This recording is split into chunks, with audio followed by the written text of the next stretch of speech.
કરી મંગલ કર્યો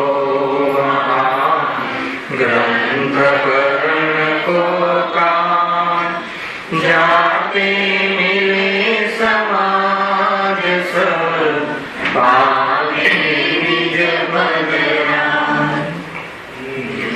મિથ્યા ભાવય ભાવથી જે પ્રગટે નિજ ભાવ તે જયવંત રહો સદા એ જ મોક્ષ ઉપાય.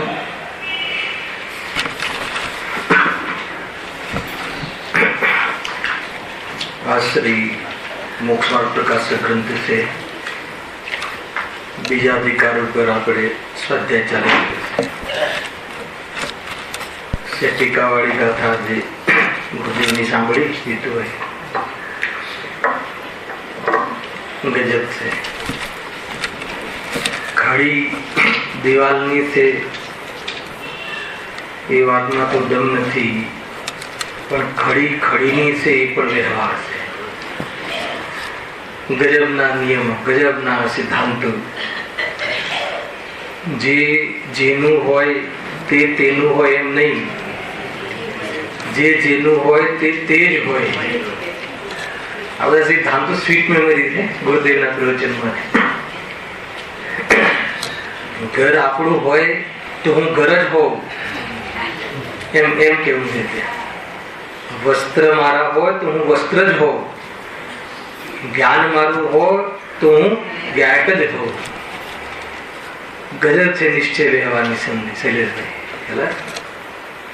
એમાં પહેલું કથન વાંચ્યું, બ્રેકેટમાં હતું એ કે આત્મા પરને જાણે છે એ તો વ્યવહાર છે, પરંતુ આત્મા આત્માને જાણે છે એ પણ સ્વસ્વામી અંશરૂપ વ્યવહાર છે. કઈ ખબર ના પડે શું કેવું છે શું નહીં. સાંભળ્યું ભાઈ તમે? અરે બહુ સોલ્યુશન થી છે એ બતાવો. જાણવું નિશ્ચય છે કે વ્યવહાર છે કે સ્વભાવ છે? કોઈ પર્યાય નિશ્ચય વ્યવહાર નથી. એના નિરૂપણમાં નિશ્ચય વ્યવહાર લાગે છે. રાગ નિશ્ચય છે કે વ્યવહાર છે? રાગ રાગ છે, એનું નિરૂપણ, એમને આત્માનું કહેવું વ્યવહાર છે. બહુ ઊંચી વાત છે. આત્મામાં રાગ છે એ તો વ્યવહાર કહી દીધો, પણ આત્મામાં જ્ઞાન છે એમ કહેવું એ પણ વ્યવહાર છે. તો આનો અર્થ શું મારે એ જાણવું છે. આ તો બધા કથન મેં અંદર જે છે એ વાંચીને કયા. આત્મામાં જ્ઞાન છે એ પણ વ્યવહાર છે, આત્મામાં જ્ઞાન છે એમ કહેવું પણ વ્યવહાર છે. અચ્છા, કહેવું વ્યવહાર છે. શું છે આ સમજવું જરૂરી છે. ખરેખર શું છે કે રાગાદી જે છે ને, થોડુંક ટર્મોલોજી જોઈએ, પછી ભાવ ભાષણ કરીએ, પછી આપણો વિષય ચાલુ કરીએ. થોડું 5 મિનિટ. બહુ સુંદર ગાથા છે કે રાગાદીનું આત્માનું કહેવું એ ઉપચરિત સદભૂત વ્યવહારનું કથન છે, અને જ્ઞાનનું આત્માનું કહેવું એ અનુપચરિત સદભૂત વ્યવહારનું કથન છે. જીતુભાઈ તમે કહ્યું છે ને ભેદવાળી વાત સમજાવજો, એ વાત છે. જ્ઞાનનો ગાયકથી ભેદ કરવું એ વ્યવહાર છે. અચ્છા, બતાવો ભેદ છે કે નહીં? બરાબર સાંભળજો, થોડી થીમ બતાવજો, બહુ મજા આવી જશે. જ્ઞાન અને ગાયકમાં ભેદ છે કે નહીં એ બતાવો પહેલા. કોણ કે છે? સ્વેચ્છાએ થોડો ક્લાસ લઈ લઈએ. ફેબ્રુઆરીમાં ક્લાસ અમે લેવાનું જ છે.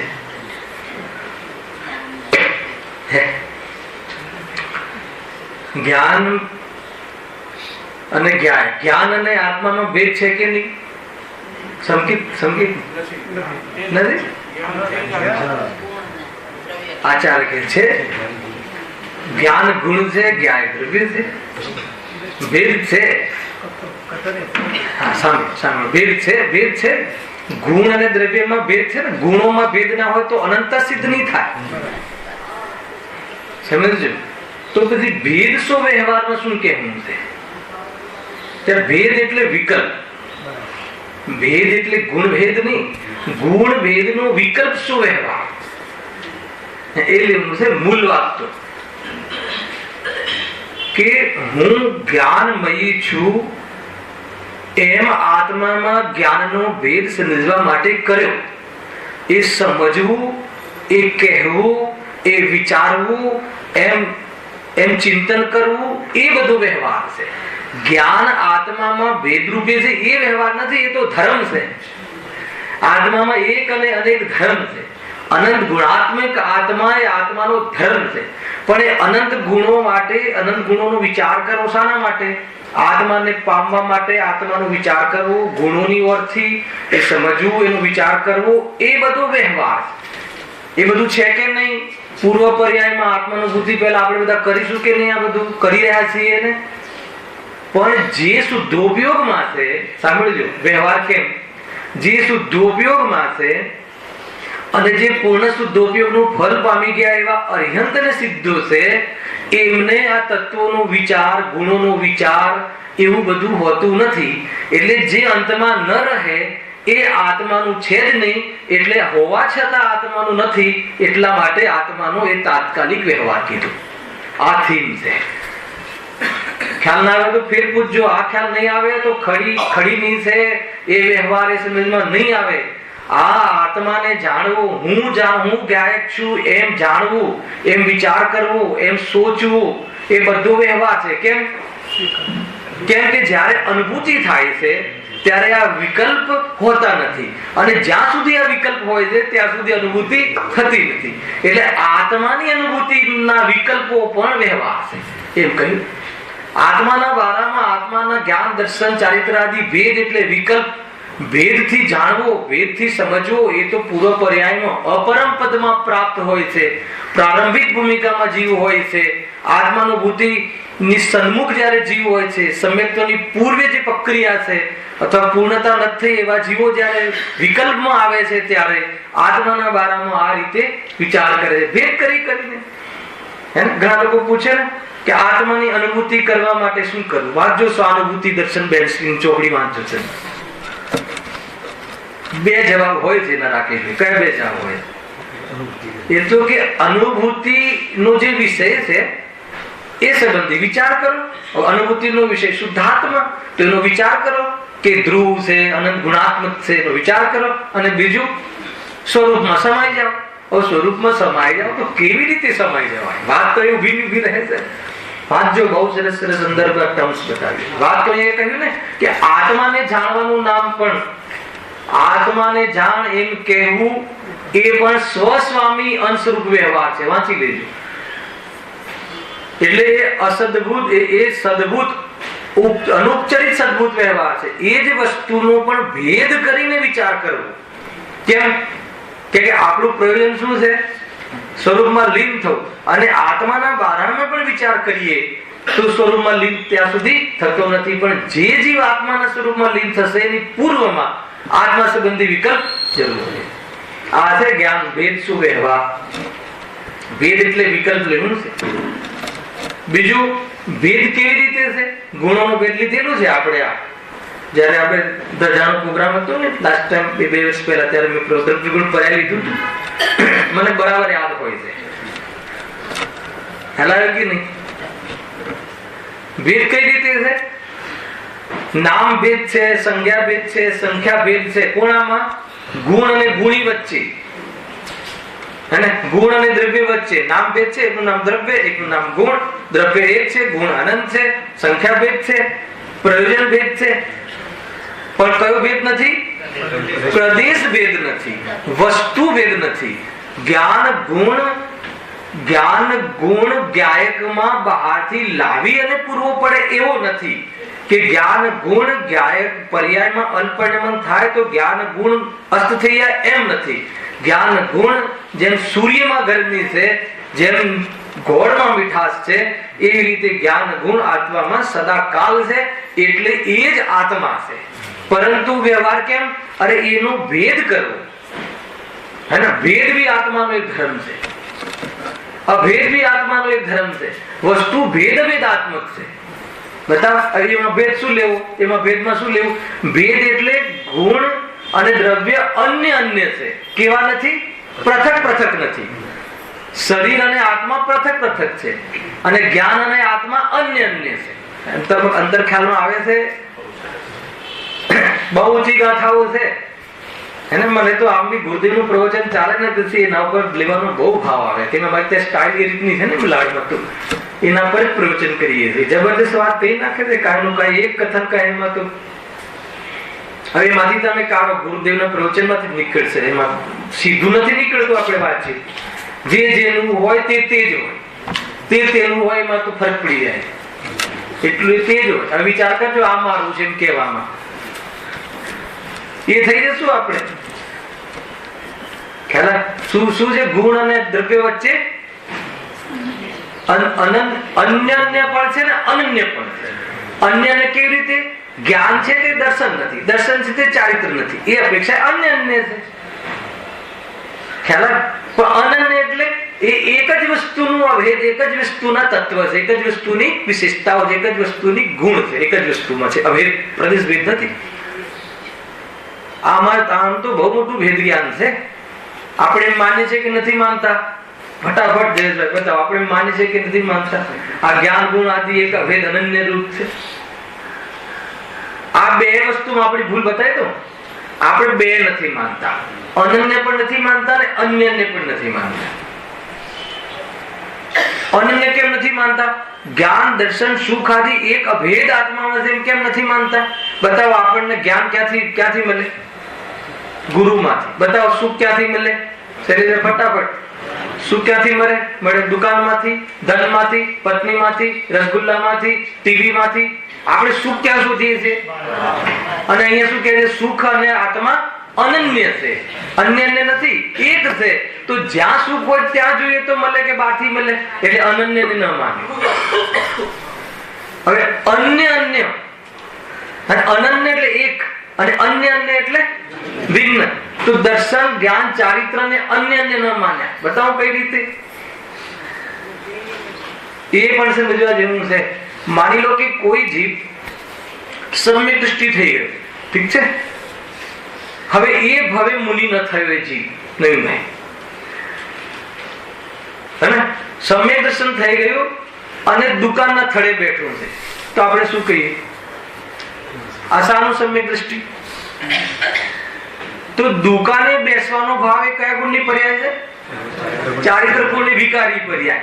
અને દુકાન મારું સ્વરૂપ નથી એવી માનવવાળી શ્રદ્ધા એ કયા ગુણ પરિણામ છે? શ્રદ્ધા ગુણનું. તો આપણે એમ સમજીએ છીએ કે શ્રદ્ધા ગુણ પરિણામી એટલે તાત્કાલિક દુકાન જવાનો ભાવ પણ બંધ થઈ જવો જોઈએ. તો કે ભાઈ એ અન્ય છે.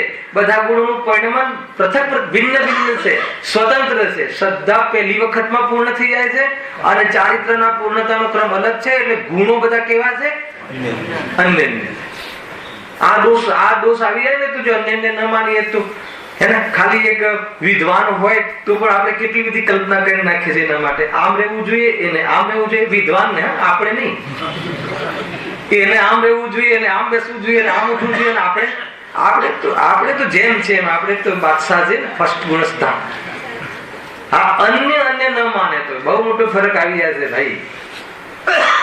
આ તો નિશ્ચય રહેવાની થોડીક સંધિ બતાવી. આત્માને જાણે છે એ પણ વ્યવહાર કથન કેમ? હવે સમાપન કરી આનું હતું, તો બહુ ચાલશે. નિશ્ચય વ્યવહારનું તો સંધિ નિશ્ચય વ્યવહાર બધા જાણે છે, સ્વરૂપ જાણે છે, પણ નિશ્ચય વ્યવહારનું જે બેલેન્સ છે એ બેલેન્સ નથી.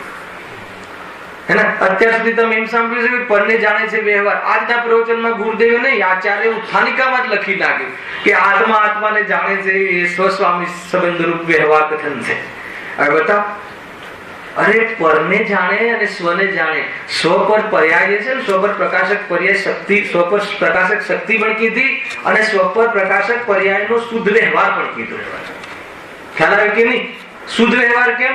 કેમ કે શક્તિ છે, નિશ્ચય છે, અને એક સમયની પર્યાય ભેદ કરીએ છીએ સ્વભાવમાં. કેમ કે એટલું સફળ પ્રકાશક પણ એક સમયનું નથી. એવું તો ત્રિકાળને જાણે એવું તારું સ્વરૂપ છે. એટલા માટે વ્યવહાર કીધું. વ્યવહાર કહીને શું લેવું છે? જ્યાં વ્યવહાર કહેવામાં આવે ત્યાં આત્માની ચીજ હોય તો પણ એ દ્રષ્ટિનો વિષય વ્યવહારનો અર્થ. ભલે આત્માની શુદ્ધ ચીજ હોય, ગુણો શુદ્ધ છે, પણ ગુણ ભેદ દ્રષ્ટિનો વિષય નથી. અને ગુણનું અભેદતા એ परम परिणामिक भाव रूप दृष्टि नो विषय. बेन आप दृष्टि का विषय पूछ रहे थे ना, बहुत जबरदस्त है दृष्टि के विषय में. वही के वही है दृष्टि का विषय. समझ में आवे છે કે નહીં? ગુણ ભેદ એ રીતે છે. તો જે જ્ઞાનનો ભેદ કર્યો ને, જ્ઞાન તે આત્મા, તો ભેદ ક્યાં કર્યો? ભેદ તો છે જ ને પ્રભુ. જ્ઞાન, જો જ્ઞાન જાણવું એ પણ નિશ્ચય છે, સ્વભાવ છે, સ્વરૂપ છે. પણ જાણવું એ મારો સ્વભાવ છે એમ વિચાર કરવો એ વ્યવહાર છે. કેમ વ્યવહાર છે? કેમ કે વિકલ્પ છે. અને એ તો સમજવા માટે તને થોડીક છૂટ આપી હતી, પરંતુ તો સમજવામાં 40 વર્ષ કાઢી નાખ્યા. હું જાણવા વાળો છું એ સમજવામાં, પણ હું જાણવા વાળો છું એવો અનુભવ ક્યારે કરીશ? તો કે આ વિકલ્પ છોડ, હવે અનુભવ કર. એ અનુભવ કર એ પ્રગટ થયો નિશ્ચય, અને એવો છું એ પરમ પારણામિક એ ત્રિકાળ નિશ્ચય. અને હું આવો છું એ વિચારવું એ વ્યવહાર, અને હું આવો છું એ વિકલ્પને ધર્મ માની લેવો એ મિથ્યા. સમજમાં આવ્યું કે નહીં? આ જે સ્વરૂપ જયેશભાઈ પકડાય ને વાત. 4 સ્ટેપ કહ્યા. બતાવશે કોઈ? કોઈ બતાવે તો મજા આવી જાય કે બહુ ખ્યાલ નો આવે. મને ખ્યાલ આવે. આ કેલો પકડમાં આવે છે. બોલો બોલો બોલો જલ્દી ફટાફટ. સ્પીડમાં થઈ ગઈ, ખ્યાલ આવી ગઈ. સ્પીડમાં થઈ ગઈ. આ રીતે છે. જો જાણવું, ફરીથી જાણવું તો સ્વભાવ છે, બરાબર છે. હવે જે જાણવું જે સ્વભાવ છે, તો હું જાણવા વાળો, જાણવું મારો સ્વભાવ છે એમ વિકલ્પ કરવો, એમ વિચાર કરવો, એમ ચિંતન કરવું, એમ કહેવું, એમ સમજવું, એમ સમજાવવું, જે પણ કહે છે બધું શું છે? વ્યવહાર. શું કામ આવો વ્યવહાર કર્યો? કેમ કે મારે એવું માનવું છે, મારે એની પ્રતીતિ કરવી છે, એટલા માટે. શાના માટે આ વ્યવહાર ન કરવો? માન માટે, પ્રેસ્ટીજ માટે, ક્રેડિટ માટે. નહીં તો ગયો. ખ્યાલ આવ્યો કે નહીં? ત્યાં પણ બહુ વિચાર કરવા જેવું છે. હું બહુ સારી વાત બતાવું તો બધા મારી પીઠ થાબડે, વાહ વાહ બહુ સરસ પ્રવચન કર્યો. ખતમ થઈ ગયો એ તો ત્યાં ને ત્યાં મિથ્યાત્વ લઈને ગયો, અધર્મ લઈને ગયો. ત્યાંથી સ્ટાર્ટ કરો. હવે એ જે એ કહે છે ને કે ભાઈ હવે જાણવું આત્માનો સ્વભાવ છે એમ વિચાર કરવો એ તો વ્યવહાર, અને જાણવું એવો આત્માનો સ્વભાવ છે એમ અનુભવ કરવો એ નિશ્ચય પ્રગટ થયો, એમ પરિણમન થયું, અનુભૂતિ થઈ, એ તો નિશ્ચય પ્રગટ થયું. કેમ કે એવું સ્વરૂપ છે, એવું માન્યું, એવું અનુભવ્યું. અને જાણવું જે આત્માનો સ્વભાવ છે, શુદ્ધ નહીંનો વિષય, એ તો ત્રિકાળ સત છે, એ તો પરમ શુદ્ધ નિશ્ચયનો વિષય છે, પ્યોર. અને એવું અનુભવ કરવો એ નિશ્ચય પ્રગટ થવો, અને એવું વિચાર કરવો. શાના માટે વિચાર કરવો? પ્રાપ્ત કરવા માટે. પણ પ્રાપ્ત કરવા માટે વિચાર કરવો એ તો વ્યવહાર છે. અને વિચાર કર્યો એને જ પ્રાપ્તિ માની લેવી. બહુ વિચારો આવતા હોય કે મને થઈ ગયું એમ માની લેવું, એ મિથ્યા. ખ્યાલ આવે કે નહીં? નિશ્ચય રહેવાનું બહુ બેલેન્સ છે જીતુભાઈ. ભેદ શું વ્યવહાર, અભેદ શું નિશ્ચય. અભેદ એટલે નિર્વિકલ્પ, ભેદ એટલે વિકલ્પ, એમ પણ લેવાય છે. અને ભેદ એટલે ભિન્ન ભિન્ન, અભેદ એટલે એક, એમ પણ છે ને. તો જે ભિન્ન ભિન્ન અનંત ગુણ, એક આત્મામાં અનંત ગુણ રૂપે રહી અને એક દ્રવ્ય તરીકે રહેવું, એવું એક અનેકાત્મક આત્માનું સ્વરૂપ છે. હવે જે ભેદ સ્વરૂપ વ્યવહાર કર્યો ને વિકલ્પમાં લેવું છે. એવા આત્માની બારામાં આત્માના જ ગુણોનો ભેદ વિકલ્પ કરવો.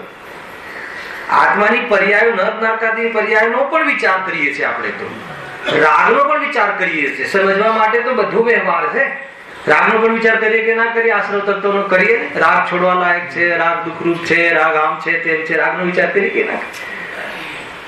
આ બધો વ્યવહાર પણ શું કહ્યું ત્યાં 4થા 5મા શ્લોકમાં? હંત હસ્તાવલંબન. અરે રે ખેદ છે. હસ્ત હસ્તાવ છે, હસ્તાવલંબન. પણ હંત કહ્યું, અરે રે ખેદ એટલે શું કહ્યું ત્યાં કે હજુ પણ મારે આટલો વિચાર કરવો પડે છે, આ વિચારોમાં આવવું પડે છે, આ વિકલ્પમાં આવવું પડે છે, એ મને પોસાતું નથી. અરે હું દેહથી રહિત છું ક્યાં સુધી નક્કી કરીશ? એ રહિત છું એમ અનુભવ ક્યારે કરીશ? એમ દેહથી રહિત છું એ સ્વભાવ કોનો? સિદ્ધોનો, જીવ માત્રનો, દરેક પાસે. અને દેહ એ કયો સ્વભાવ? પરિપાણામિક ભાવ, શુદ્ધ નહીંનો વિષય. દરેક જીવ દેહથી રહી છે, દેહનો ત્રણેય કાળે આત્માનો અભાવ. અને હું દેહથી રહિત છું એમ અનુભવ કરવો એ શુદ્ધ નહીંના અવલંબનથી નિશ્ચય પ્રગટ થયો. અને હું દેહથી રહિત છું એમ સમજવું, વિચાર કરવો, એ શું થઈ ગયું? વ્યવહાર. અને હું દેહથી રહિત છું એવા વિકલ્પમાં ક્રેડિટ માની લેવી. ખ્યાલ આવ્યો? મિથ્યા ખ્યાલ આવે કે ના આવ્યો? બહુ સુંદર છે ચર્ચા. આવું કેટલા સમયમાં હોય? એક જ સમયમાં હોય કે હે? આ જે તમે કીધું એક જ સમયમાં હોય? બધું એક જ સમયમાં હોય. હે ને? જેને આત્માનુભૂતિ થઈ હોય એને આવી પ્રતીતિ એક જ સમયમાં હોય. પણ જેને પ્રતીતિ નથી થઈ એને પહેલા પૂર્વમાં આવું બધું સમજશે વિકલ્પોમાં. પણ માન લો કે જે જ્ઞાની ધર્માત્મા છે, માન લો ગુરુદેવ શ્રી જયારે કહેવાનો ભાવ આવતો હોય ત્યારે એમને વિચાર કરીને આ કહેવાનો ભાવ છે એ શું છે? વ્યવહાર છે, એમ નહીં. એ એવી પ્રતીતિ જ હોય કે આ હું નથી. ખ્યાલ આવે કે? હવે એ બતાવો, પર્યાયની અંદર સ્વપર પ્રકાશક જે વ્યવહાર કહ્યું એ કઈ રીતે? જો પર પ્રકાશન વ્યવહાર છે, બરાબર છે. કઈ અપેક્ષા? પરનું જાણવું એ વ્યવહાર છે? પરને જાણવું વ્યવહાર છે કે સ્વભાવ છે? અથવા નિશ્ચય છે? સ્વભાવ છે એટલે નિશ્ચય છે. નિશ્ચયનો વિષય છે એ સ્વભાવ, અને વ્યવહારનો વિષય છે વિભાવ. હવે વ્યવહારનો વિષય ચાહે ગુણ ભેદ હોય તો પણ વિભાવ. કેમ? કેમ કે ગુણ ભેદ એટલે ગુણના ભેદ નહીં, ગુણના ભેદ કરવાના વિકલ્પ જ્યાં સુધી હોય ત્યાં સુધી રાગીને તો રાગ જ વધે છે. હજુ બતાવો, હજુ બતાવો, કેવો છે આત્મા, કેવો છે આત્મા. આચાર્ય કહે છે કે કેટલું સમજીશ, હવે તો અનુભવ કર. હા, અલમ બસ થાવ. શૈલેષભાઈ સિનેમા આવે છે હે ને? એક કોચિંગ વાળા શૈલેષભાઈ છે ને, એક તલોદ વાળા શૈલેષભાઈ. જાણે છે કે વાત હે? હા, એ લઉં છું, ચિંતા નહીં કરો, બધું આવી જશે. હવે વાત નીકળી જ છે તો આ જ ખુલાસો કરી નાખીએ.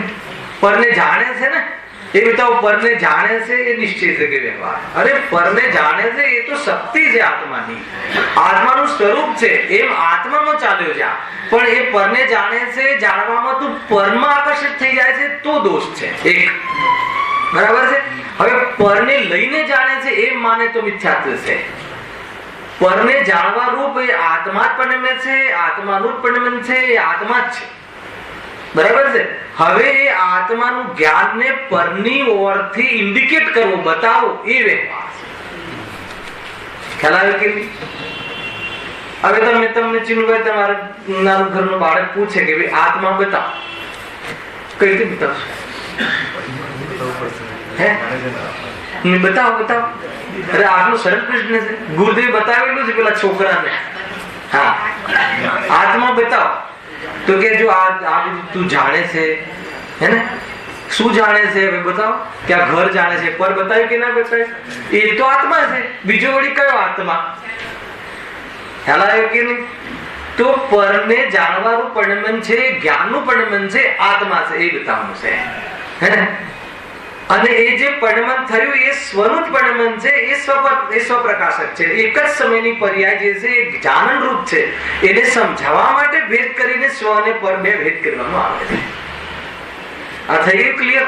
એટલે એ બચા એ એક સમયની પર્યાય, સ્વપર પ્રકાશકની નહીં, કેવલ જ્ઞાનની, લોકાલોકને જાણવા વાળી, એ પણ વ્યવહાર. કેમ વ્યવહાર? હવે આ વાત બદલાશે. કેમ વ્યવહાર? કેમ કે જ્ઞાયકની સામે વ્યવહાર. જ્ઞાન શક્તિ ત્રિકાળ છે, કેવલ જ્ઞાનની પર્યાય સાદી અનંત કાલ વાળી છે, હમણાં આવી એક સમયની. બરાબર છે?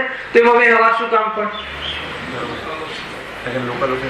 નહીં, વ્યવહાર શું કામ? અહીંયા મેં વ્યવહારનું વિઝન બતાવ્યું ને.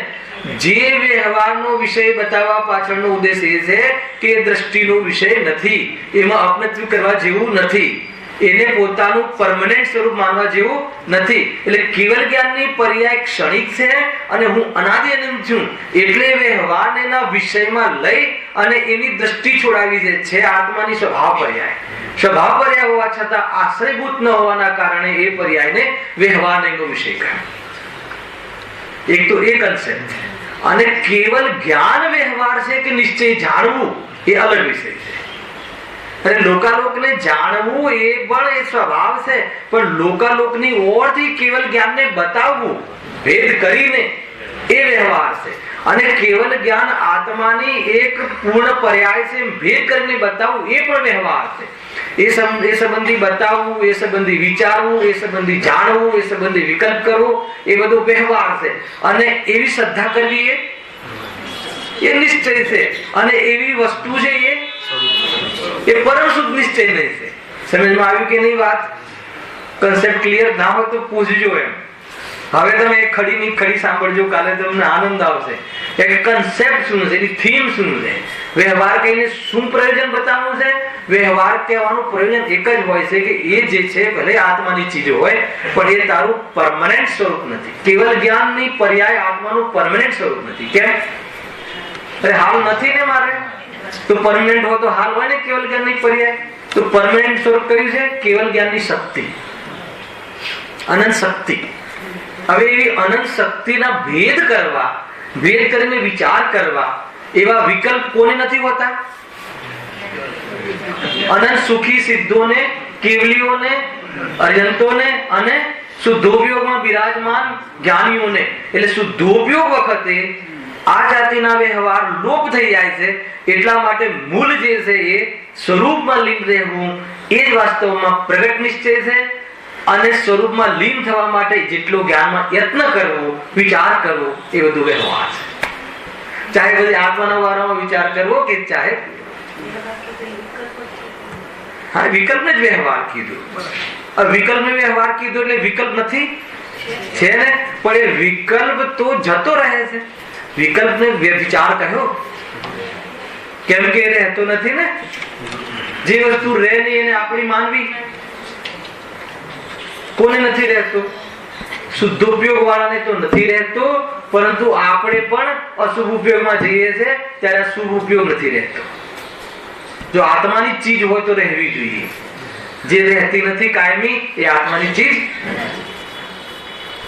ખ્યાલ આવ્યો કે નહીં? હવે તમારો પ્રશ્ન હતો ને કે ભાઈ પ્રકાશે છે કે જાણે છે, પ્રતિભાસે છે કે જાણે છે? તો તમે જૈન સિદ્ધાંત પ્રશ્નોત્તરમાં સોનગઢથી પ્રકાશિત એક બુક છે, એમાં દર્શન ઉપયોગ અને જ્ઞાન ઉપયોગની વ્યાખ્યા વાંચજો. બંનેમાં શું લખ્યું છે કે પદાર્થોનું જે સામાન્ય પ્રતિભાસ થાય છે એને દર્શન કહે છે, અને પદાર્થનું જે વિશેષ પ્રતિભાસ થાય છે એને જ્ઞાન કહે છે. એટલે પ્રતિભાસ કહો, જાણવું કહો, બધી એક જ વાત છે. જીવામાં કયો ભેદ કરે છે ખબર કેટલું ભેદ? કે પર તો પ્રતિભાસે છે અને સ્વ શું અર્થ એનો? मतलब સ્વને જાણવા મહેનત કરવાની અને પરને જાણવા મહેનત નહીં કરવાની. અરે સ્વનો પ્રતિભાસ થાય છે, પરને પ્રતિભાસ થાય છે. પ્રતિભાસ એટલે જાણવું. સંસ્કૃત શબ્દ છે એનું જાણવું અર્થ થાય છે પ્રતિભાસ થવું. પેલો પ્રતિભાસ આ ભાસ વાળી વાત નથી અહીંયા. ખ્યાલમાં અમે તો જીવે આમ કાઢ્યું કે ભાઈ પરનો તો પ્રતિભાસ કહો અને સ્વને જાણો એટલે પરનો પ્રતિભાસ કહો એટલે જાણે મહેનત. અરે કોઈમાં મહેનત નથી. કોઈ બી પદાર્થ તમારા જ્ઞાન દર્પણમાં ઝલકે છે, ચાહે તો ખાલી જ્ઞાન દર્પણમાં પર જ ઝલકે છે કે સ્વ પણ ઝલકે છે? આત્મા ગે બને કે ના બને? વિશ્વના તમામ પદાર્થો ગે છે કે આત્મા છોડીને ગે છે? આપણે આત્મા છોડીને ગે બન્યું છે, એનું નામ મોહ. અરે આ લાકડું ગે બને છે તો આત્મા ગે બન્યા વગર આ લાકડું ગે બને જ નહીં. આવે છે કે નહીં? આત્મા ગે બન્યા વગર આ લાકડું ગે કેવી રીતે બને? મેં મારા જ્ઞાન દ્વારા આ લાકડાને જાણ્યું. એમાં બધું જ કરતા કર્મનું અનન્યપણું, છઠ્ઠી ગાથા. જ્ઞાન અને જ્ઞાનનું મેં મારા જ્ઞાન દ્વારા સાધન હે ને, પછી શું જાણ્યું? એ પણ ક્રિયા જ્ઞાનની. લાકડાને જાણ્યું તો લાકડાને જાણવાનું કર્મ, એ કર્મ જાણ્યું એ ક્રિયા. મારા જ્ઞાન વડે એ કરણ, મેં કરતા.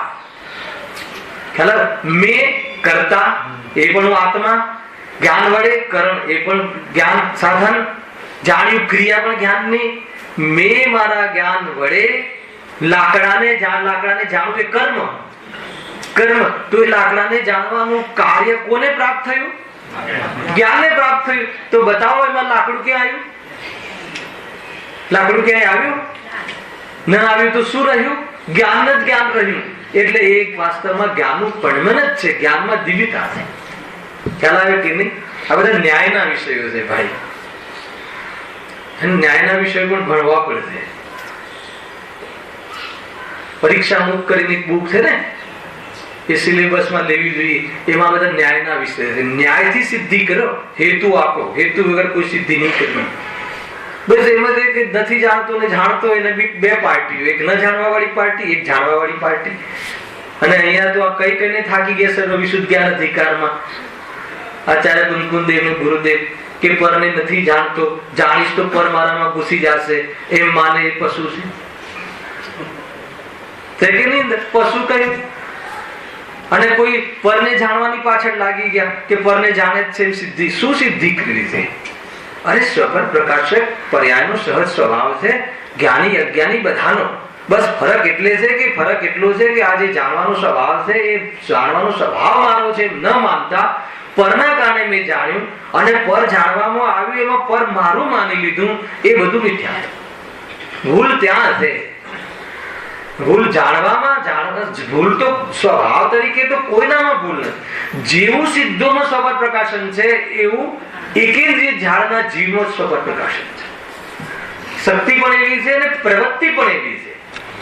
પ્રદેશની પ્રત્યક્ષતા ને બધું ઘણું રાખવું, એ પછી કોઈ વાર ખુલાસા બંધ લેશું. જે જાણવાનું જાણવું થતું હશે સંવેદન, ભલે આપણે જીભ ઉપર મરચાનો ટુકડો મૂકી અને પછી એથી ખાસનું સ્વાદ લેતા હશું અથવા સ્વાદનું જ્ઞાન કરતા હશું, અને સિદ્ધ ભગવાનને શરીરે નથી ને મરચુંનો સંયોગ પણ નથી, પણ એ જે મરચાનું જ્ઞાન કરતા હશે જ્ઞાનની પ્રોસેસમાં શું અંતર છે? બહારની કમજોરીનું અંતર છે, પણ જે જાણવાની જે પ્રોસેસ થાય છે એમાં શું અંતર? બતા બહુ ઉમદા વિષય છે આ તો. વિષય તો જોરદાર વિષય છે. આનાથી આપણને અંદરમાં જેટલી બી ભ્રાંતિ છે તૂટી જાય. વાત તો ખાલી એટલી હતી કે નિશ્ચય વ્યવહારની વાત હતી કે ગુરુદેવે આજે વાત ખોલી હે ને કે ભાઈ ખડી ની ખડી કે હવામાં નિશ્ચય શું છે? અરે વ્યવહાર શું છે? કોણ આવ્યું કે શું તમારે?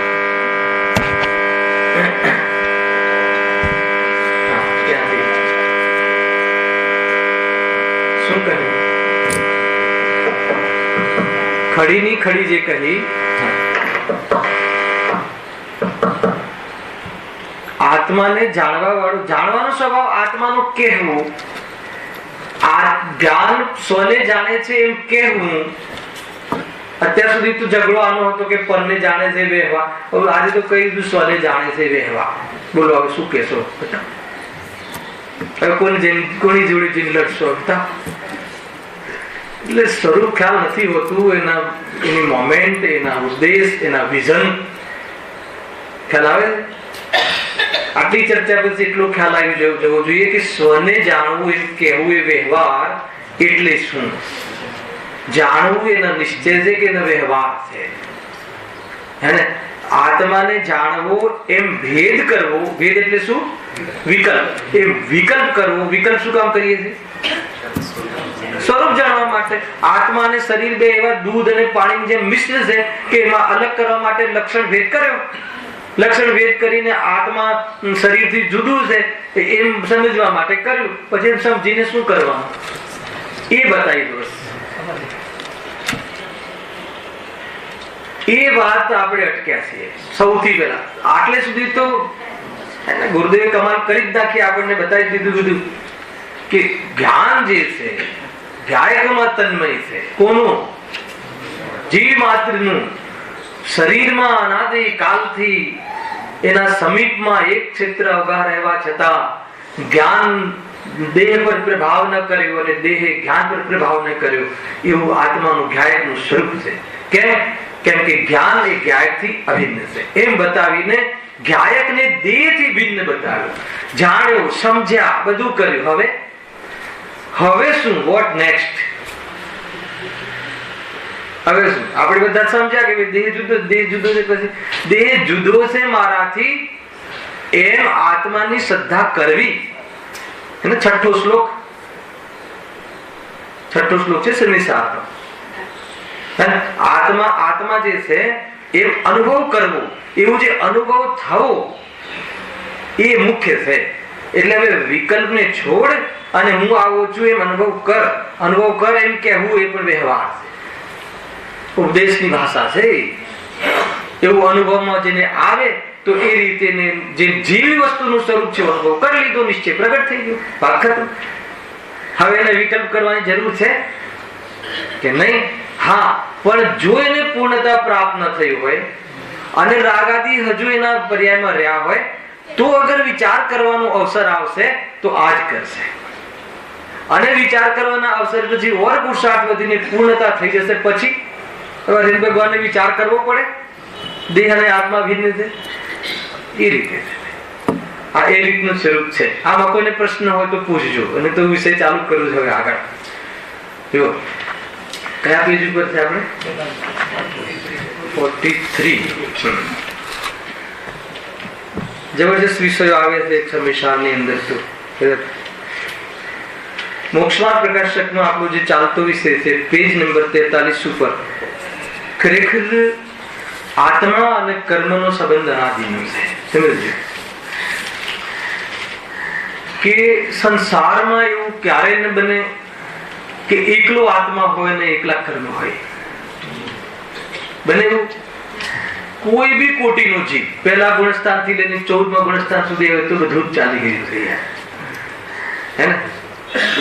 ખેર અહીંયા જે મુખ્યતા વાત છે અજ્ઞાનની મુખ્યતાથી વાત છે. સંસારમાં જે પણ કોઈ જીવ હોય છે એનો સંબંધ કર્મથી છે. કર્મના ઉદયમાં જીવ પોતાનું સ્વરૂપને સમજી અને કષાય રૂપ થઈ અને દુઃખી થાય છે. અહીંયા એ કર્મરૂપી રોગ જે થયો છે એ અહીંયા સંસારી જીવનું સ્વરૂપ અહીંયા બતાવવું છે. શું કામ બતાવવું છે? કે રોગ એ આત્માનું સ્વરૂપ નથી. એ ગજબની વાત છે કે કર્મ દ્રવ્ય કર્મનું જો સ્વરૂપ એને સમજમાં આવી જાય જીવને તો વૈરાગ આવી જાય, અને અકર્મનો સિદ્ધાંત જો એને ખ્યાલમાં આવી જાય તો વિતરાગ થઈ જાય. શું કહ્યું? એ છે આખો પૂરો ટોપિક. ફરીથી કર્મ સિદ્ધાંત ખ્યાલમાં આવી જાય તો વૈરાગ આવી જાય. મેં સ્વયં કરેલા કર્મ ઉદયમાં આવ્યા અને આ પરિસ્થિતિ થઈ છે એમ ખ્યાલમાં આવી જાય તો નો કર્મ જે છે શરીર અને બીજા બાહ્ય પદાર્થો એના તરફના જે આપણા જે ઉદ્વેગ છે એના તરફ જે દ્રષ્ટિ છે છૂટી જાય એટલે વૈરાગ આવી જાય કે ભાઈ નહીં. લાસ્ટ ટાઈમ સીતાનું ઉદાહરણ આપ્યું હતું, યાદ હોય તો. મેં જ કોઈને સીલમાં દોષ લગાવ્યો હશે, મારા જ કોઈ એવા કર્મનો ફળ આવ્યું છે, એમાં હું ધોબી નહીં કે રાજા રામનો કોઈ વાંક નથી. એટલે જે બાહ્યમાં નુકર્મ છે દેહના સગા એમના તરફ જરા પણ મતલબ કે રાગદ્વેષ ન થાય. એ દ્રવ્ય કર્મ સિદ્ધાંત જો એને ખબર પડી જાય જીવને તો વૈરાગ્ય આવી જાય કે નહીં, આ બધું જે પણ કઈ સ્થિતિઓ થાય છે એ મારું કર્યું કરાયું છે. અને અકર્મ સિદ્ધાંત શું છે? કે આ જે કર્મ છે એ કર્મ ભલે ઉદયમાં આવ્યા અને એના અનુકૂળ મારા બાહ્યમાં એક પરિસ્થિતિ બની અને પર્યાયમાં રાગાદી થયા, પણ મારા સ્વભાવમાં એનો પ્રવેશ નથી. અને એ વખતે હું સ્વભાવમાં રહું તો એ સ્થિતિનું મને વેદન થતું નથી, અર્થાત એનો મને અનુભવ થતો નથી. એટલે મને એ વખતે દુઃખ થતું નથી. આ જયસેન આચાર્ય દેવે આપણા પર કૃપા કરી અને સમેતાની 50મી ગાથામાં કહ્યું કે એને કહ્યું કર્મના ઉદયના કાલમાં પણ તારે સ્વરૂપમાં રહી અને એનું વેદન ન કરવું હોય તો તું સ્વતંત્ર થાય. કેમ કે સ્વભાવમાં એ છે નહીં અને સ્વભાવમાં દેહ નથી, સ્વભાવમાં રાગ નથી, અને એવા સ્વભાવની પ્રતીતિ કરે વેદ જ્ઞાન વડે તો એ ઉદયગત પરિસ્થિતિઓમાં પણ આ જીવ જ્ઞાતા દ્રષ્ટા રહી અને એનું વેદન કરતો નથી, અને માત્ર જ્ઞાયકનું જ વેદન કરે. ખ્યાલમાં આવે કે નહીં? તો અકર્મ સિદ્ધાંત જો જાણે તો વિતરાગ થઈ જાય, અને કર્મ સિદ્ધાંત જાણે તો આંગળી કરવાનું છોડી દે કે આને આમ કર્યું, વૈરાગ્ય આવી જાય છે કે નહીં? એમાં બંનેમાંથી શું કરવું? બંનેમાંથી શું કરવું એ તો કહી દો. હે ખ્યાલ આવ્યો કે નહીં? કર્મ સિદ્ધાંત દ્વારા વૈરાગ્ય એ પાત્રતા છે અને અકર્મ સિદ્ધાંત દ્વારા સ્વરૂપમાં જેવું પુરુષાર્થ છે. અને પાત્રતા અને પુરુષાર્થ બંને સાથે હોય છે. એકલી પાત્રતાથી કામ નહીં થાય અને પાત્રતા વગર પુરુષાર્થ નહીં થાય. આ બધા સ્લોગન લખી રાખજો. શું કહ્યું? એકલી પાત્રતા કેળવે, હે ને, બધા જ નિયમોનું પાલન કરે અને પુરુષાર્થ ન કરે તો કાર્ય નહીં થાય. અને બસ સ્વભાવમાં જવું જોઈએ, એકાંત કરે, હે ને, બાકી તો જડની ક્રિયા છે એમ કહીને પાપમાં રહે તો કહે છે કે 3 કાળમાં એને આત્મા નહીં મળે. એ પાત્રતામાં ઉપરથી સ્વચ્છંદ થઈને પાપ કરી અને નિગોદ જશે અને પરંપરાએ નરક જશે અને પરંપરાએ નિગોદ જશે. શાસ્ત્રનું કથન છે. ગજબના પરિણામ છે ભાઈ. સમજમાં આવે છે કે નહીં? એટલા માટે આપણે અહીંયા કર્મ સિદ્ધાંત સમજીએ છીએ. એના અંતર્ગત ચારિત્ર મોહનીય કર્મના ઉદયમાં જે કષાયો થાય છે એ કષાયોના ઉદયમાં જીવ કેવું જીવન જીવે છે, કેવી રીતે અહીંયા દુર્દશા એની થઈ છે, અને આવી દુર્દશા ન થાય તો કષાય મટાડવું એ આપણું પ્રયોજન છે. અને કષાય મારો સ્વભાવ નથી એવા સ્વભાવને જોવું એ પુરુષાર્થ છે. એવા પુરુષાર્થ વડે કષાય મટાડીને આ જીવ સિદ્ધ બની જાય એ ભાવનાથી આ અધિકાર કહેવામાં આવ્યો છે. અને એક એક કથન તમે તોલીને બોલું છું ભાઈ ચીનુભાઈ, બરાબર સમજો, ખ્યાલ આવે છે કે નહીં? એમાં આપણે નો કષાયના ઉદયમાં જીવની કેવી પરિસ્થિતિ થાય છે. કઈ હતી નો કષાય? 9 હાસ્ય, શોક, રતિ, અરતિ, ભય, જુગુપ્સા, હે ને? કયા પેજ ઉપર છે? 43. હા, તો એ સંબંધી જે એમાં આપણે પ્રશસ્ત પણ લીધી, અપ્રશસ્ત પણ લીધી. પ્રશસ્ત રતિ, અપ્રશસ્ત એટલે પુણ્ય રૂપ રતિ, પાપ રૂપ રતિ, એ બધું આપણે 6 કષાયોમાં ઘટાવી અને છે તો આખિરકાર કષાય અથવા દુઃખના કારણ એમ સમજી અને એ કષાયથી પણ રહિત થવા જેવું વાસ્તવમાં છે એની ચર્ચા કરી. એના પછી વેદની ચર્ચા આજે આપણે પ્રારંભ કરવી છે. ને આપણે 15 મિનિટ છે આપણી પાસે વેદની ચર્ચા.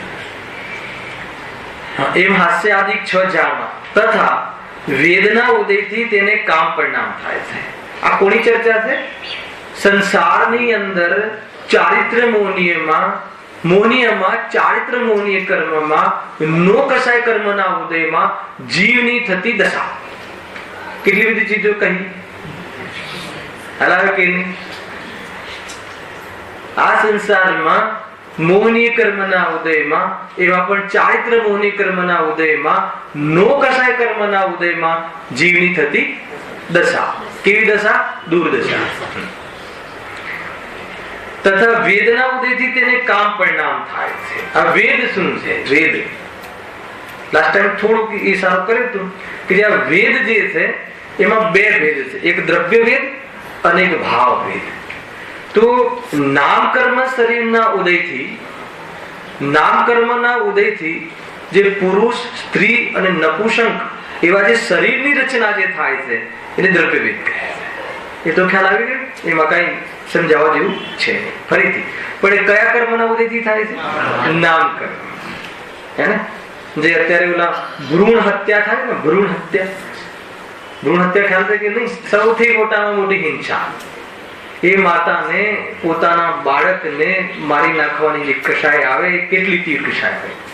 શું જાણીને કે સ્ત્રી છે, બાળ અંદરમાં દીકરી છે, તો અહીંયા કહે છે કે દીકરીનું લિંગ મળવું, દીકરાનું લિંગ મળવું કે નપુંસકનું લિંગ મળવું, એવો ઇન્દ્રિય વિશેષ આકાર એને પ્રાપ્ત થવો શરીરમાં, એનું કોઈ નિમિત્ત કારણ હોય તો કોણ છે?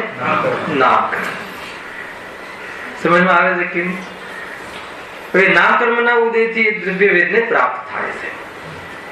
હવે એ જે દ્રવ્ય વેદના નિમિત્તમાં જે વેદ કષાય કર્મ અત્યારે જે ભણી રહ્યા છીએ, નો કષાય વેદ નો કશાય કર્મના ઉદયમાં અભિલાષા રૂપ અને અભિલાષા રહે છે, વાસના રૂપ એ જે પરિણામ રહે છે સ્ત્રી આદિ પરસ્પર એકબીજાના, એને શું કહે છે?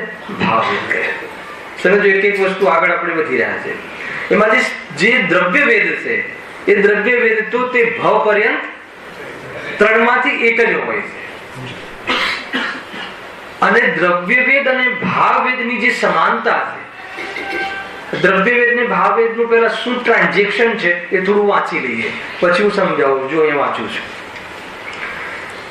તથા વેદના ઉદયથી તેને કામ પરિણામ થાય છે, બરાબર.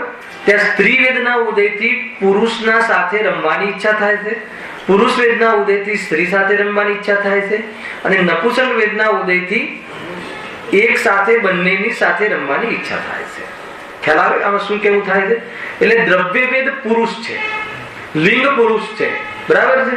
હવે એને પુરુષ વેદનો ઉદય થાય તો સ્ત્રી સાથે રમવાની ભાવના જાગે, અને સ્ત્રી લિંગ જેને છે એને સ્ત્રી વેદનો ઉદય હોય તો પુરુષ સાથે રમવાની ભાવના થાય. અને જે નપુંસક લિંગ છે એને નપુંસક વેદનો ઉદય હોય તો બંને વ્યક્તિઓ સાથે એને રમવાની, દમણતા કરવાની ભાવના થાય. એવી જાતિની વાસના થાય. આ સંજ્ઞા છે, મૈથુન સંજ્ઞા. ઠીક છે. તો હવે એમ કહે છે કે દ્રવ્ય પુરુષ, જે દ્રવ્ય વેદ પુરુષ તરીકે જે વ્યક્તિ છે, દ્રવ્ય વેદમાં પુરુષ છે અને પરિણામ એના ઉદયમાં સ્ત્રી ના થવા જોઈએ, એ સમાનતા કહેવાય. જે દ્રવ્ય વેદ છે અને દ્રવ્ય વેદના ઉદયમાં સ્ત્રી સાથે રમવાનો ભાવ થાય એ સમાન વેદ છે. તો એવી વેદની જે સમાનતા છે એ ક્યાં હોય છે? તો એ કહ્યું કે વેદની સમાનતા દેવ ગતિમાં, નારકી ગતિમાં, સાંભળજો બરાબર, અને જે ભોગ ભૂમિના તિર્યંચ અને મનુષ્યમાં. બાકી જે કર્મ ભૂમિના જે મનુષ્ય છે અને તિર્યન છે એને વેદ, દ્રવ્ય વેદ તો પુરુષ હોય પણ ભાવ વેદ ત્રણેય સંભવ છે. એને લઈને અત્યારે બધી વિજ્ઞાન જે બધી ચાલે છે દોષો એ તમે સમજો, જે પણ ચાલે છે બહારમાં કુરીતિ, હે પુરુષ સાથે રહેવાના પરિણામ આવ્યા કે ના આવ્યા અત્યારે વર્તમાનમાં, એ બધું આપણા ધર્મમાં પહેલાથી કીધું છે કે કર્મ ભૂમિના જે અહીંયા એવા જીવો આવે છે, અરે એવું લખે છે શાસ્ત્રોમાં, એવા કથન મળે છે કે પંચમ કાળના જે જીવ છે એના પરિણામનું વર્ણન સાંભળીને ચતુર્થ કાળના જીવોને વેરાગ આવી જાય છે અને સંવેદન થઈ જાય છે. એવી જાતિના પંચમ કાળના પરિણામ અને ખ્યાલમાં આવે છે, અત્યારે પેપરો ભરેલા છે. અને સૌથી ખરાબ પરિણામ વેદ પરિણામ છે, કામ, વાસના. પુત્રી પિતાનો સંબંધ પણ ન જોવે એવી કામની વાસના છે. અને પંચમ કાળમાં એવા પરિણામ થઈ રહ્યા છે કે નહીં? ખરેખર વૈરાગ્ય આવી જાય એવી વાત છે. પ્રથમા યુગમાં એમ કહ્યું આચાર્ય રવિશીણ આચાર્ય કે ચતુર્થ કાળ કરતા પંચમ કાળમાં સંવેદન થવાના વિશેષ ચાન્સ છે. ગજબ છે. કેમ કે વૈરાગ્ય ડગલે ને પગલે આવે એવી સ્થિતિ સર્જાય છે. આ સંસારમાં રહેવા જેવું નથી એવું એના ગ્રહસ્થ જીવનથી લઈ અને પૂરા સમાજથી લઈ અને પૂરા દેશભરમાં જ્યાં પણ નજર રાખે ત્યાં એમ લાગે કે અહીં આપણું કામ ખ્યાલ આવે રાકેશ? ખરેખર વેદ પરિણામ બહુ જાગતું હોય તેને તાત્વિક વિચાર પહેલા વૈરાગ્ય વિચાર બી કરવો જોઈએ, હે ને? જેમ કે હમણાં એક જણે અહીંયા મને ઉધરસ આવે તો એ બધાને ખાંસી આવતી જ હોય છે. તો તમે વિચાર કરો, એ આપણને વ્યક્તિની બહારની સુંદરતા ખ્યાલમાં આવે છે તો અંદરમાં જે ખખડે છે કફ આદિ, લોહી પરુ આદિ, એ જે દેખાઈ જાય તો ભોગવવાનો ભાવ ન આવે. ટોયલેટમાં જે મલ ત્યાગ, મૂત્ર ત્યાગ, એવી જે અશુચિ શરીરમાં છે, શું મળમૂત્રનો ગળો છે, એકલી અશુચિ છે, અગર એ દ્રષ્ટિથી જોવે તો ભોગવવાનો ભાવ ઘટી. અને સૌથી વધારે આ છે ને કામ ભોગ બંધન ની કથા. આચાર્ય જયસંદેવે કામમાં બે ઇન્દ્રિયો ઘટાઈ. કઈ? તૃષ્ણા અને કામ, વાસના. કામી પુરુષ રહે, એક જ કામ જાણે, બસ એને વાસનામાં રહે. એટલા માટે આ બધી વાળ ને બધું બ્રહ્મચર્યની બધી વાત આવી. અરે બહુ જબરજસ્ત ચરણાની ખીલે છે આમાંથી. હવે તમે અધ્યાત્મ બહુ સાંભળ્યું ને દ્રષ્ટિનો વિષય, હવે આ પણ સાંભળો. એક ચટાઈ પર સ્ત્રી પુરુષ સાથે બેસીને પૂજા કરે, ભલે શીલવંતી ના હોય ઘરની અંદર, પણ એ શીલ નો દોષ લાગે, ભલે બ્રહ્મચારી ના હોય. વિંદાસ આપણે આયોજન માટે નાના બાળકોને ઉપર પણ આમ નાની બાળકી, ગુરુદેવ તો 8 વર્ષની બાળકી બાજુમાં થાય, અહીંયા બેસ, તમે જુઓ ભાઈ ચરણાની, તમે તો ત્યાં રહેલા છો બચપનમાં. આપણે પાઠશાળામાં દીકરીઓને દીકરાઓને ભેગા બેસાડી દઈએ છીએ, થોડીક વ્યવસ્થા કરવાની છે. ગુરુદેવની જે ધારા છે, એનું જે અનુશાસન છે, એ ક્યારે ના તૂટવું જોઈએ, કેમ કે ચરણાની યુગનું અનુશાસન છે. અનંત તીર્થંકરોએ કહેલી વાત. થોડુંક આપણે કાર્યકર્તાઓ થોડુંક સમય આપે, અને એ જે બહેનો અને જે બેન ચલાવે છે પાઠશાળા એને હેલ્પ કરે, કે એને વ્યવસ્થા કર આપે, ચટાઈ જુદી આપે, એને વિસ્તાર કરે કે ભલે એ વચ્ચે રાખવાની ચીજ ના હોય, પણ કે દોષ લાગે.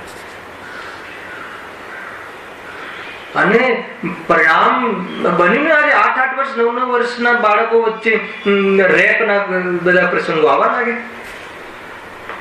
કે ના આવવા લાગે. તો જે આપણે જૈન ધર્મ કહે છે એના આગળ એના અનુસાર આચરણ હોય તો કોઈ પણ જાતિના અપરાધ ના થાય. અહીંયાથી શીખવાડવા જેવું છે. ક્યાં બેસવું, કેવી રીતે ઉઠવું, ક્યાં બેસવું, કેમ બેસવું, બધી જ વાત, બધી જ બરાબર. એક દ્રવ્ય બીજા દ્રવ્યને અડતું નથી. જેટલી વાત સત્ય છે એટલી જ વાત એને કેવી રીતે બેસવું એટલી જ સત્ય છે કે નહીં? કરણાનો યોગ કહો, ચરણાનો યોગ કહો, પ્રથમાનો યોગ કહો, બધા યોગ આવી ગયા ચારે. આજે દ્રવ્યાનો યોગ કહો, ચારેયનો યોગ વિતરાગતાની પુષ્ટિ કરે. ના એમાં શું છે, એમાં શું થઈ ગયું? આ શું કામ આજથી ગુરુદેવ મુકાયું છે, હવે તમે તાકાત છે ને હટાવવાની? હે ન ચાલે, જરાય ન ચાલે. બહુ દોષ લાગે છે, બહુ દોષ હે. અમે લોકો મલાડની અંદર ઇન્દ્રની બોલી લે ને તો બે અલગ અલગ બેસાડીએ છીએ. એ તો ઇન્દ્રની તો સ્થાપના કરી છે થોડી ઇન્દ્ર છે તો અંદરમાં તો બધું એનું એ જ છે. આ સ્વરૂપ છે.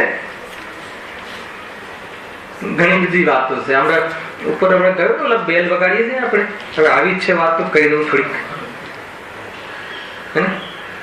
જે ઘંટ વગાડવાની પદ્ધતિ નથી એકચ્યુઅલી આપણે ત્યાં.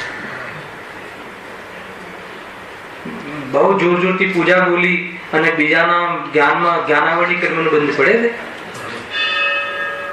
તો પછી શું કામ રાખ્યું બેલ? બેલ શું કામ રાખ્યું ખબર છે? ત્યાં ગામડામાં પેલા એક જ ફળીમાં બધા ઘર હોય, તો હવે પ્રવચન ચાલુ થાય છે તો બહાર આવીને પૂજારી ઘંટ મારે, કે જેના કારણે કે ભાઈ ટાઈમ થઈ ગયો છે. એના પછી કોઈ મતલબ ઓલું જે મોગરું હોય જ કાઢી લેવું જોઈએ. છે જ ની વ્યવસ્થા એવી, છે જ ની સ્વરૂપ જ નથી એવું. તો જયારે આવે ત્યારે પોતાની નોટિસ કરાવે, ધાડ ધાડ ધાડ ધાડ ધાડ કરે. બધા જ લોકો જે એક તો રાગી છીએ આપણે, અને વિકલ્પમાં અમે માંડ તો વિકલ્પોમાંથી નિશ્ચયી મંદ કસાયમાં પરિણમન થાય છે. ધાડ દઈને આપણા ઉપયોગ તૂટે છે નહીં. આવશો બહુ બધું મતલબ કે બહારના જે ચીડના યોગ આમાં પણ દમ છે, કેમ કે ત્યાં પણ જીવને સ્વરૂપની લીનતાનો અવસર બન્યો રહે. આની પાછળ એ વિજત છે. માંડ તો આવતું હોય મંદિર અને જે બધી ધામ ધમાલમાં જે પરોવાઈ જાય તો ઠીક નથી, ઠીક નથી, જરા પણ ઠીક નથી. ખ્યાલ આવે? એટલા માટે આપણે વિરોધ કરીએ છીએ. ચિંતામણીમાં પણ કોઈને ખરાબ લાગે તો કોઈ શું કરે, પણ નહીં તો નહીં. જરા પણ લગ્ન જેવા ધામ ધમાલ કરવાની જરૂર નથી. એ કરવું હોય તો ઘર જ બરાબર. સાદગી જીવન કેવી રીતે, મતલબ એક જ વિઝન એ હોવું જોઈએ. એક શુદ્ધાત્મા, શુદ્ધાત્માની વર્તમાન પાત્રતા પર્યાયની. કશાયમાં ઉલझવાનું મન નહીં. ભલે છે જો મટી નથી, પણ હાલ ઉલझવાનું મન નહીં. એવા કાળમાં અગર કશાય ને જ્ઞાન બે ભિન્ન છે, એમ સુગાણીની જેમ, સુગાણીજીની જેમ ભાસી જાય હે ને, તો એમને સમિતિમાં કામ કરી લીધું, પણ કામ તો આત્મામાંથી થાય છે જ્યાં બેઠા હોય ત્યાં. એ તે છે ભાઈ. જો દ્રવ્યવેદની વાત હતી અને ભાવવેદ. તો કર્મભૂમિના જે જીવો છે એટલા હીન પરિણામ વાળા હોય છે કે વેદ ભલે એનો પુરુષ નો હોય, પણ ત્રણેય પ્રકારના ભાવવેદ આવી શકે છે. અને આખું ચિત્ત, એનું માનસ, એનું પરિણામ બસ એ જ રહ્યા કરે.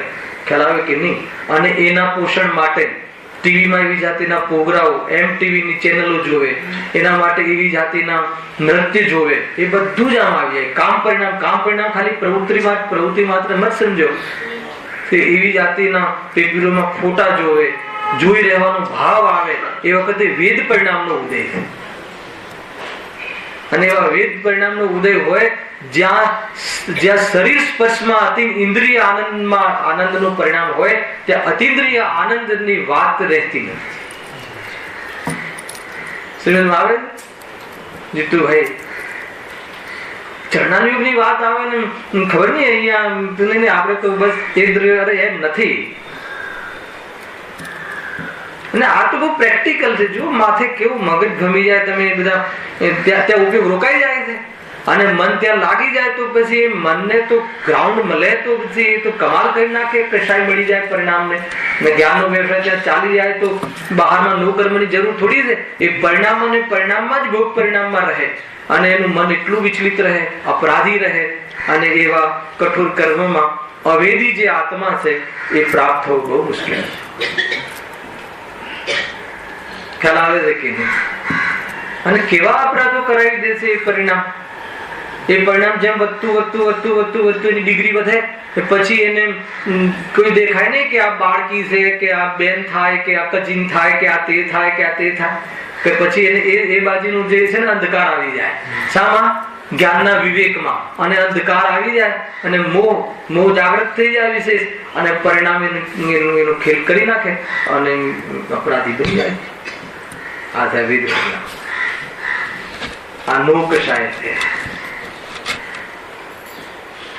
અનંતાનુબંધીની સાથે આ પણ બલવાન થઈ જાય છે. એવું સમજો. એમાં એક મેથુન સંજ્ઞા હે ને, આ કઈ સંજ્ઞા કહેવાય? બીજું આમાં મળે છે મેથુન સંજ્ઞા. આ બધું બહુ છે. તમે કર્ણાયુગ ખોલો, જેટલું પર્યાપ્ત છે એટલું તો સમજો. 20 પ્રકારની પ્રરૂપણા છે. સંજ્ઞા પ્રરૂપણા, પ્રાણ પ્રરૂપણા, જીવ સમાસ, 14 ગુણસ્થાન, 14 માર્ગના સ્થાન, જીવનું શું સ્વરૂપ છે વર્તમાનમાં, કર્મને લઈને જીવ કેવી જાતિનું બહારમાં એના રૌદ્ર સ્વરૂપ બને છે, અને સ્વરૂપને ન સમજીને આ રીતના બધા પરિણામો કરીને ક્યાં ક્યાં ઉપજે છે, બધું સમજવા જેવું. વૈરાગ્ય આવી જાય કે દેહનો આત્મામાં ભાવ છે. દ્રવ્યાનુયોગનો વિષય તો બહુ અલ્પ છે. પછી એને ટકાવી રાખવા માટે, એની પુષ્ટિ કરવા માટે આવા વૈરાગ્યમય જે બધા ચિંતન છે, એ ચિંતનના દ્વારા જે આપણો ઉપયોગ સ્થિર રહેવાનું પુરુષાર્થ કરવા માટે પ્રેરાય છે. હે ને? નહીં તો એકલું કોરો રહે કે ભાઈ હું જુદો આ જુદો, પણ કંદરમાં જરા પણ ઢીલો પડે નહીં, કાંઈ નહીં, એને જેમ કરતો એમ કર્યા કરે તો શું થાય છે? બતાવ, કશું ન થાય. એના માટે આ પ્રથમાયુગની વાર્તા સાંભળે, કર્મના ફળ ચિંતવે કે અરે આવા ફળ આવે છે, તો વિચાર આવે કે નહીં આવા ફળ આવે છે, એવા રાગ મારા સ્વભાવમાં નથી, તે સ્વભાવની જ આરાધના કરવી જોઈએ. વારંવાર એ દ્રવ્યાનુયોગનો જે વિષય ખ્યાલ આવે કે નહીં? દર્શન ભટ્ટા છે ને, ભટ્ટા એ છે આખું અષ્ટપાહુડમાં છે, વાંચજો, ત્યાં બધું છે. બધા અનુયોગમાં બધી જ વાતો લખેલી છે. મેથુન સંજ્ઞા જે છે ને, સંજ્ઞા કેટલા પ્રકારની? 4 છે ને. આહાર સંજ્ઞા, ભય સંજ્ઞા, મેથુન સંજ્ઞા અને પરિગ્રહ સંજ્ઞા. 4 પ્રકારની સંજ્ઞાઓ કહી. તો આહાર એટલે આહાર સંજ્ઞા, બહારમાં જે પ્રકારની ભૂખ લાગવી, ક્ષુધા થવી, એ ભોજન આદિના જે વ્યંજનો જોવાનો ભાવ આવવો, રેસીપીનો ભાવ આવવો, થોડું પણ મતલબ ટીવીમાં મેક્સિમમ રેસીપી જોવાતી હોય છે આજકાલ, અને તો એ બધું શું છે? આહાર સંજ્ઞા. ગમે એટલું પ્રવચન સાંભળીને જાય કે આત્મા અણાહારી છે, પણ એ ઓર વિસ્તાર વધારવા માટે એને એ રેસીપીની જે ચેનલો આવે છે એને પ્રોત્સાહિત કરે. પછી શું થશે? સમય બહુ ઓછો છે, તો આ વિશે ખોલીએ ને એને ચેનલો બંધ થઈ જાય. પછી શું થશે? માન લો કે તમે એક ચીજ બનાવવાનું શીખી ગયા, પછી શું થશે? What next? પછી એનો ઉપયોગ જ બરબાદ થશે. અને એમાં સારું બન્યું એવું જો અંદરમાં ગમ્યું તો એ ક્રેડિટ લેવા માટે બહુ જીવ દુખી થઈ જાય છે. આહાર સંજ્ઞા ઘણું બધું છે. સંજ્ઞા એટલે વાસના. આહારની વાસના જીવને બની રહે છે. પછી ભય રહ્યા કરે છે. ભયનું તો બહુ લીધું હતું આપણે લોકશાહીમાં. ભય બન્યા રહે છે. 7 ભયોના અભાવ પછી પણ ભય બન્યા રહે છે. પછી કઈ મૈથુન સંજ્ઞા, મૈથુન પરિણામની હાલ ચર્ચા કરી. અને પરિગ્રહ સંજ્ઞા, તો પરિગ્રહ પણ પર પદાર્થોનો લાભ, લોભ કે મને મળી જાય એવી વાસના, બધું જ મને મળી જાય, આ પ્લોટ મને મળી જાય, આ માલ મને મળી જાય, આ લોટ મને સારી કંપનીનો લોટ છે મને મળી જાય, એજન્સી મને મળી જાય, જે છે ને એ બધું એ શું છે? પરિગ્રહનો લોભ છે. આ સંજ્ઞા. હવે ખતરનાક વાત એ છે કે આહાર સંજ્ઞા જે છે એ આહાર સંજ્ઞા 6થા ગુણસ્થાન સુધી રહે છે. સાંભળજો બરાબર. ભય સંજ્ઞા જે છે એ 9મા ગુણસ્થાન સુધી રહે છે. 9મા ગુણસ્થાનના પહેલા વિભાગમાં ભય સંજ્ઞાનો ભાવ થાય છે. અને મૈથુન સંજ્ઞા 9મા ગુણસ્થાનના બીજા વિભાગમાં મૈથુન સંજ્ઞાનો ભાવ થાય છે. સમજમાં આવે છે કે નહીં? અને પરિગ્રહ સંજ્ઞા 10મા ગુણસ્થાનમાં ભાવ થાય છે. કેમ કે લોભનો અભાવ ક્યાં થાય છે? તમે આ વાત તમને કેવી લાગી? કે આ તો સારું કર્યું કે અત્યારે આપણને વાંધો. એમ નથી. મતલબ એટલી ડેન્જર વસ્તુ છે કે એટલા વિતરાગ થયા પછી પણ યદ્યપિ શુદ્ધોપયોગના કાળમાં કોઈ કાર્યરૂપ ત્યાં પ્રવૃત્તિ નથી દેખાતી, પરંતુ બસ કરનાર યોગમાં છે કે એ કશાય ત્યાં પડી છે.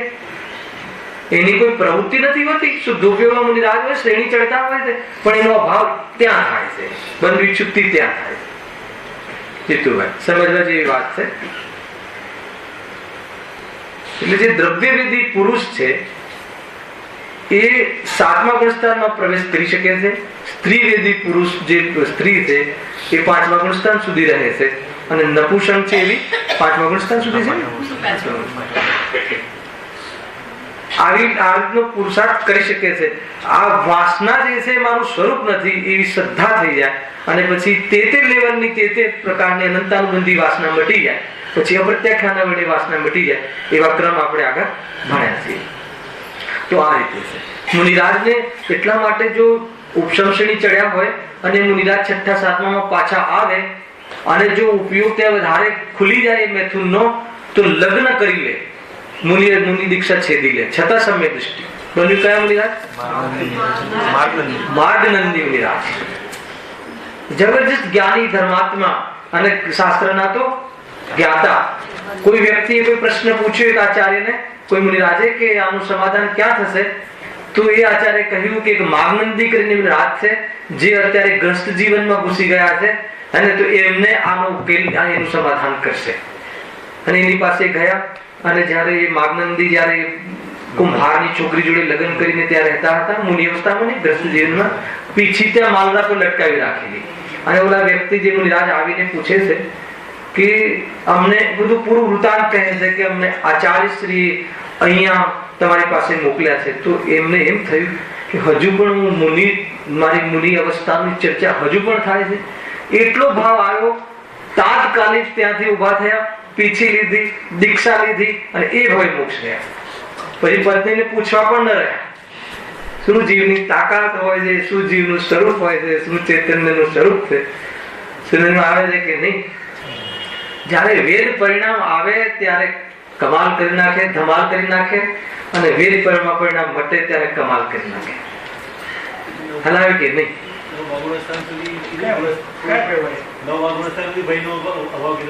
આજે 7 ભયનો જે ભાવ છે, જે આલોક ભય, પરલોક ભય, એ ચતુર્થ ગુણ સ્થાને છે. એ જ કહું છું ને, હું એ જ કહી રહ્યો છું. એ 4થા ગુણ સ્થાને 7 ભયોનો અભાવ કહ્યો, 7 ભયોનો. એ દ્રષ્ટિની પ્રધાનતાથી છે. એને ક્યારે પણ એમ નથી થતું કે મતલબ કે હું મરી જઈશ એમ. એવી જાતિનો ભય નથી હોતો, મરણ ભય નથી હોતો. પરંતુ 9મા ગુણસ્થાન પૂર્વ સુધી મુનિરાજને પોતાની ચારિત્રની પર્યાય પડી જશે એવી જાતિનો ભય રહ્યા કરે છે. ખ્યાલ આવે કે નહીં? કે આ ચારિત્ર લૂંટાઈ જશે તો હજુ એટલી ક્ષમતા નથી મારી કશાયના ભાવની.